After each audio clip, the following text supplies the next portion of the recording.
taarifa imeanza kutoka jana. Wewe Berkane umeona ameposti lini?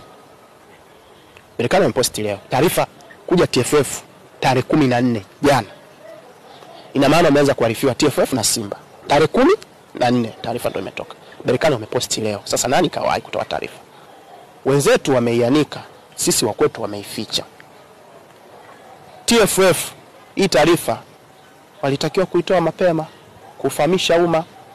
Timu zinavyofungiwa kwamba hazijamaliza madeni. Tumekuwa tunasikia Tabora wanafungiwa, Yanga wanafungiwa, sio timu gani inafungiwa. Taarifa ukiamka saa 12 asubuhi unakutana nayo timu fulani imefungiwa. Iko wapi press release ya TFF kuwafahamisha umma kwamba huu uwanja tumeambiwa na CAF kwamba mechi inapelekwa Zanzibar? Iko wapi? Wenzetu wametoa taarifa. Nyinyi hamtaki, tumewapa taarifa jana toka tarehe 14. Nyinyi hamtaki kutoa taarifa. Berkane wana taarifa wameposti.